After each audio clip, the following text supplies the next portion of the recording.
Ngidap da kajing sungkumen ka ba crowd do kata-kata baya ka ni ka film karam ngin sawan sa joy. Dan ma iin. Dan ma susuyan. Pila benar tetian nga. Hindi kajing ik kajong pi kanam kala. Arpsan Trik District Library Jawai. Kasyu kan long khatway ka ba RBG ka ba sanbat ka ba news po wa. Trying ko ibi ngin sa kendo komplisibon. Amen.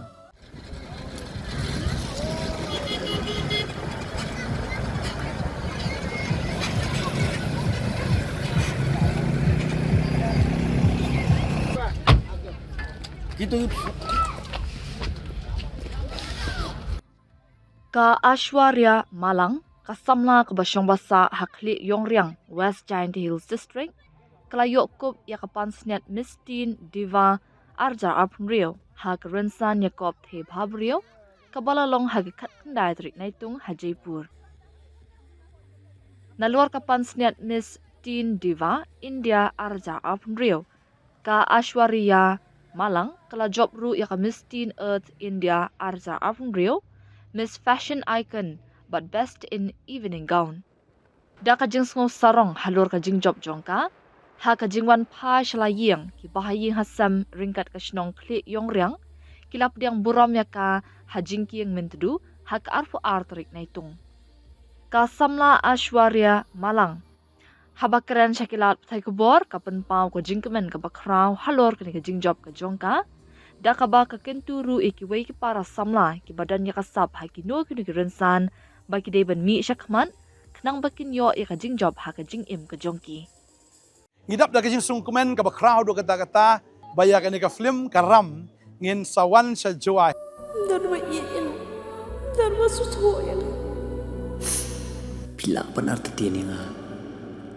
Hindi kajing ik kajong pi kanam kala.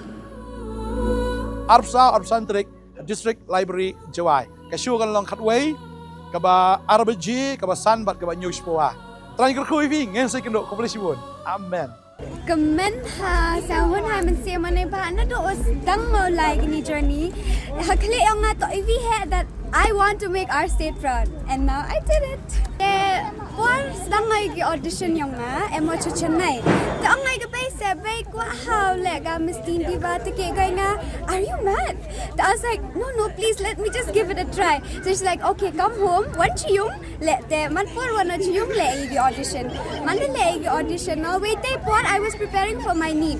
So I came home for a week, did the audition and went back to Chennai, and then I got an email but I got selected to represent our state and I was so happy. I was flowing with happiness. I was really happy. After that I had to prepare for my need and then I had to prepare for the pageant as well, which was quite hard but I managed. And about the support from my family, I have all of it. As you see, they're all right here. I want to inspire them by saying that be yourself, go for the run, just do anything that you want. My advice would be the same thing. Be yourself, be confident, have courage in yourself, you can do it. I was really nervous. I wanted to cry. I was excited as well because in my heart, deep down, I knew I was going to win. I knew I was going to do it. But then I was also scared because what if I don't? But I know that I worked really hard for this. So yeah, that was it. Okay. So while preparing for my NEET examination, after my NEET examination, I had 2 weeks exactly to prepare for this pageant. And I did the preparation for the pageant while I got the holiday offs for after my NEET examination. And I had to do re-NEET, right? It was twice. Yes. So it was quite difficult because I thought that I had a month to prepare for the pageant, but I had 2 weeks, and it was really sad for me because everything was so much in a rush, and I had to prepare everything in a rush. But I did it anyway. So my next plan is I want to go for MBBS, and obviously I'll be representing India on the international stage.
National People Women Front West Jaintia Hills District. Siapa hati sejisim? Alia hibarok kami ada tuan ada ostang. Iku boleh le barok pi wada one hani wada penlet pi poruko dorong pi one supporting one iku boleh barok aja iku boleh cuan. And iku boleh le barok kiwe sponsoring hai barok ilyang wada yerappinga. Thank you. Iku boleh.